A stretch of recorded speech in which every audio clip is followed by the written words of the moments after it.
Kyrie Jesu Domine, dona eis requiem.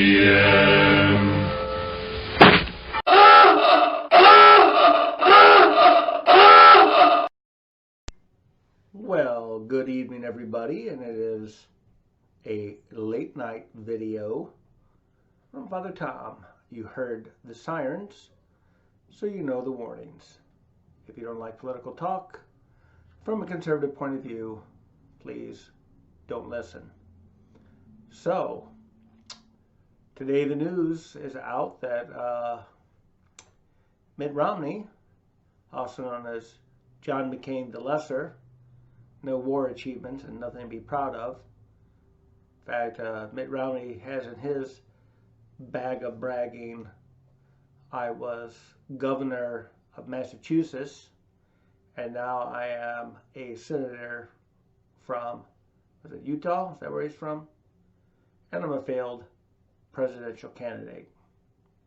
At least McCain, who I don't care for at all, had some military record to him, an honorable military record. What I always said about John McCain was he was as dishonorable as a senator as he was honorable as a soldier, or whatever he was. So anyway, with Mitt Romney promising to more or less vote for the president's candidate for the Supreme Court spot, it looks like it might be a given. And maybe there won't be any Kavanaugh hearings. It'll be a straight vote. I don't know how that even works. But to me, the hearings or whatever they have beforehand are just a way to try to sour the public and individual senators on confirmation. So if they don't do something like that for this next one, I'd be happy with that. Here's a person. We don't need any presentation, any hearings, no investigation, no questions. We're done. Because what the left did to Brett Kavanaugh is unforgettable. It's not unforgivable, but it's unforgettable. Cheers, by the way, to 2020. So anyway, I think the left will come unglued, although they've been unglued a long time.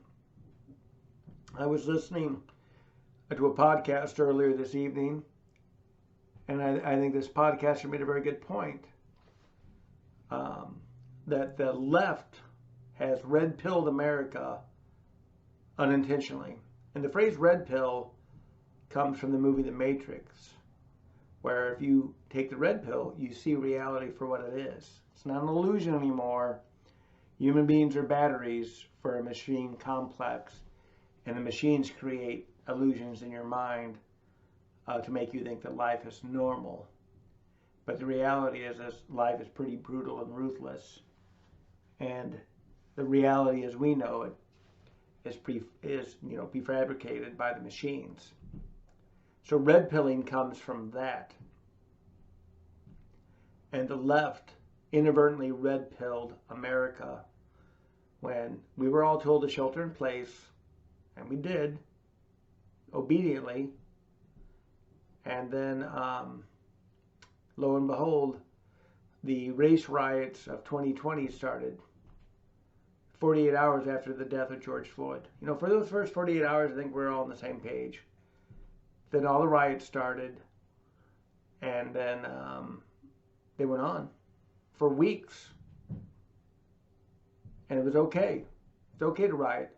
In fact, if you are rioting or peaceful protesting, as the media likes to call it, you are protected from the COVID virus. It won't affect you because the angriness and righteousness of your cause will insulate you from the virus. Well, anyway, enough of Main Street America saw that even if they believed it was peaceful protests and it wasn't riots, so they were peacefully protesting, they still did this like, what is this about? And they question things. And the moment you invite people to question what you're doing, to put you under greater scrutiny. If you're trying to control the narrative, you lost the narrative. And I think the left has lost more of the narrative than they realize. So boo and a who. I really don't care. I'm hoping for a great result November 4th when I hear the news Wednesday morning. Good night, everybody. Talk to you in the morning.